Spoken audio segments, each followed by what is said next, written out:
everyone, it's Nicole Wilkins with FitnessRX for Women. This is my next question and answer segment where I took your questions from Facebook and I'm going to answer them for you today. The first question I have is, aside from diet, what do you think is the ideal method to slim your legs and thighs? Heavy weight, low reps, plyometrics, or a combination? Well, I actually have had to bring my legs down. The best thing that worked for me was running, like outdoor running, sprinting, track, long duration lunges, bleacher runs, plyometrics in the gym, so jump squats, a lot of fast, long duration movements, repetitive, nothing really heavy, moderate weight with higher repetitions ranging anywhere from 20 to 50. So lots of supersetting. That has really made a difference in my lower body. How many days per week do you do cardio? Currently, right now, I'm doing 5 to 6 days of 30 to 45 minutes. So it just depends on how much time I have, how I'm feeling that day. I mean, sometimes if I'm out with my friends at the stairs, I might do an hour. I'm at the point right now where I'm trying to put on a little bit more muscle in my upper body, so my cardio is down. I mean, I don't know a whole lot of people who can gain muscle doing 2 hours of cardio a day, but during contest prep, this past prep I did at most at any good time, any particular time was an hour and 15 minutes split up into 2 sessions, but went back down to 45 minutes to an hour as I got closer to the show. So it really depends on where my body is at that moment and if I'm trying to lose body fat or gain muscle. So there's no right or wrong amount to do, but I think a good rule of thumb is to get at least 30 minutes 3 to 4 times a week. I always use whey protein and other vegan protein. What is your favorite? Do you do casein at night or eat cottage cheese? I was with a trainer and she said no casein at night because you'll gain weight. I hear so many weightlifters take casein. What are your thoughts on this? I prefer a whey isolate or a whey protein. I don't like the way that casein sits in my stomach, but casein protein digests slower than a whey protein. So if you are going to take it at night because it'll digest slower while you sleep. It's good for those who are trying to gain lean muscle.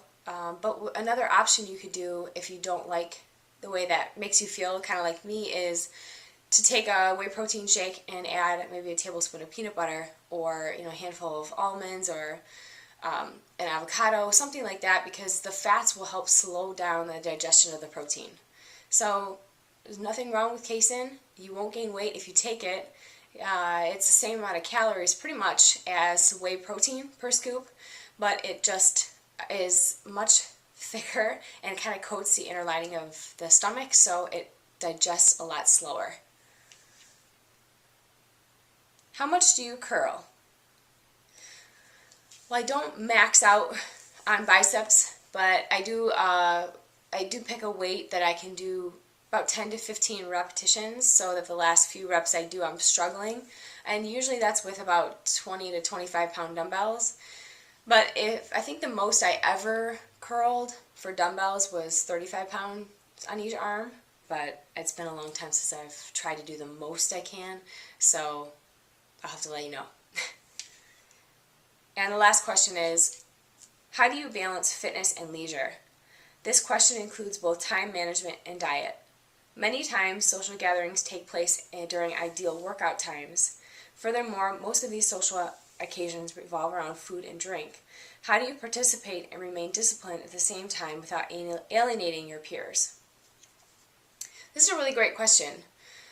As far as the workout times go, I work out at different times every day, and if I have to do something at 8 o'clock until 9 o'clock, I'll wake up at 5 o'clock and get it done before I go, because I know that if it's a long day and I get home, I'm going to be less inclined to do it when I'm tired. As far as staying on your diet, I still go to baseball games and wedding showers and weddings and birthday parties, and I go to the bar like a few times a year. I'm really not into the bar. But if I were to go, I mean, I still bring food with me in my purse. It's not like just because I'm outside of my home, I can't stay on my diet.